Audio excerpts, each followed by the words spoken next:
So there's a lot of analysts that have been suggesting that Ether tokens could be worth over $10,000 per ETH in the very near future. And in today's video, I'm going to break down why that might actually be the case. Now, if you're just here for the TLDR, it's mainly because of economics, supply and demand, because in the very near future, supply is projected to decrease significantly while at the same time demand is increasing significantly. And when supply decreases and demand increases, price goes up. But what exactly do I mean by that? Well, to unpack it, we have to start with something called the merge. Now, I'm not going to get into the technical specifics of this now, but essentially, in a nutshell, over the next few months, the Ethereum blockchain is going to transition from proof of work to proof of stake. And at the most basic level, what that means is that Ethereum blocks are no longer going to be validated by miners, like for example, Bitcoin blocks are, but they're going to be validated by stakers and validators. And the result of that transition is that the issuance of new Ether tokens is going to decrease dramatically. It's going to basically fall off a cliff,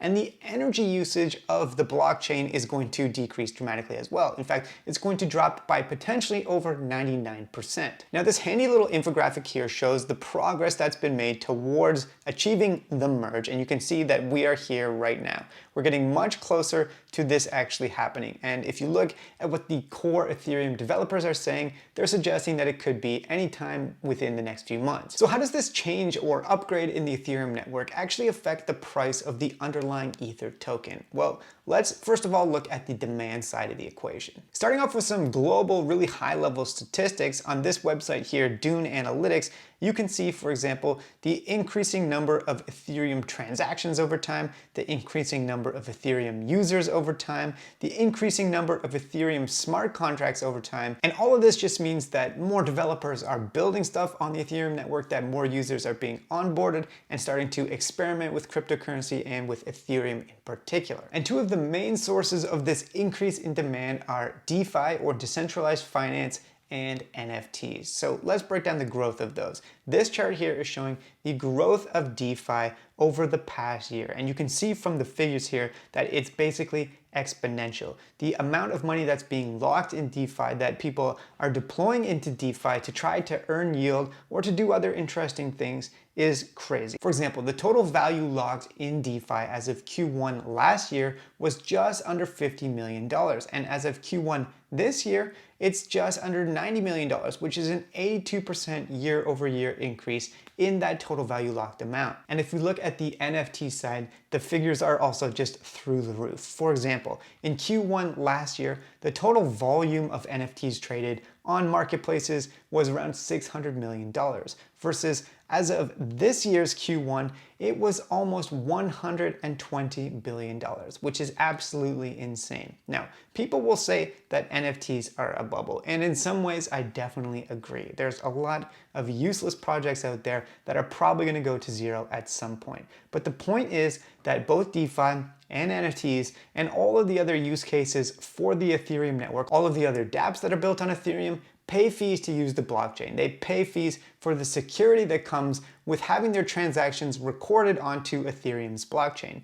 And this chart right here is showing the amount of revenue that ETH is bringing in as a result of these transaction fees. And you can see that in the past 180 days, so basically 6 months, that is $6 billion in transaction revenue in fees paid to Ethereum miners in order to actually record those transactions onto the blockchain. And what this is a metric showing demand, showing the number of people that are willing to pay to use Ethereum and the number of people that are willing to pay significantly more than to use any other blockchain. Because you can see it's a precipitous drop off from Ethereum to any of the other blockchains. There's no one that even comes close. And so while there's continually new blockchains coming out claiming to be Ethereum killers, the truth is that there's still absolutely massive demand to use the Ethereum network, and people are willing to pay significantly more for the security of Ethereum as opposed to any of the other blockchains. So that is the demand side of the equation. Demand is very high and is continuing to increase. But what about the supply side? Well, like I mentioned at the beginning, the available supply has been decreasing, and after the merge actually goes through,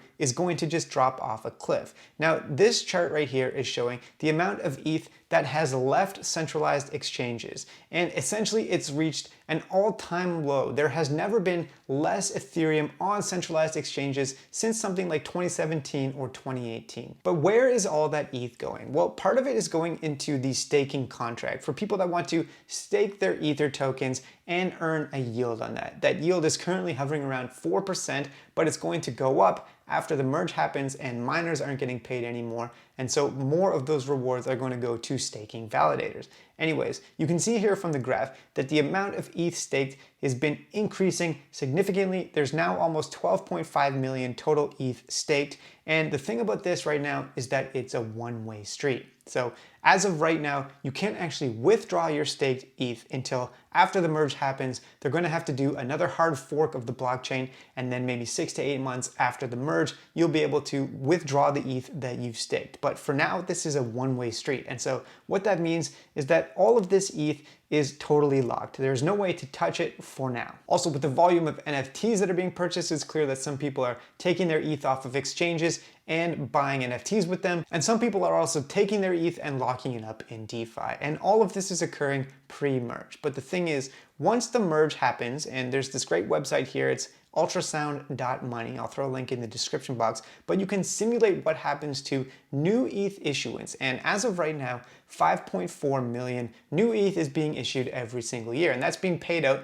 to people that are mining the blockchain. And that's their reward for validating transactions. Well, post-merge, the validators that are validating the staking network are going to receive significantly less. And actually, as a result, Ethereum is going to go deflationary. You can see that there's going to be a negative 1% per year supply growth, meaning that the total supply of Ethereum is going to shrink by about 1% per year. And these figures change depending on the amount of demand on the network. For example, if we zoom out to the 30-day chart, if those trends continued, the supply demand would be shrinking by 1.6%. And if we zoom out all time and look at those demand metrics, the supply would be shrinking by over 2% per year. And what's even crazier is that for those 6 to 8 months post-merge until the upgrade happens and people can actually withdraw their ETH staked and their ETH staking rewards, there's going to be literally zero new issuance. So we're going from 5.4 million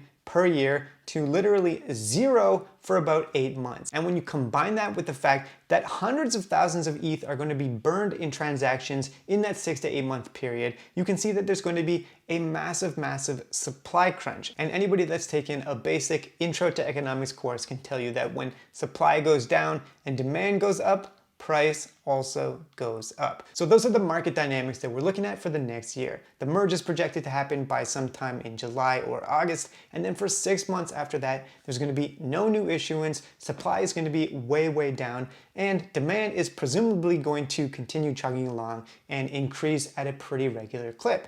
And that is the perfect storm for Ether at $10,000. So yeah, that's basically it. Now when you see people getting super excited about the merge and super bullish on ETH, now you know what they're talking about. Thanks so much for watching. I hope you found this interesting and potentially helpful, and I'll see you later.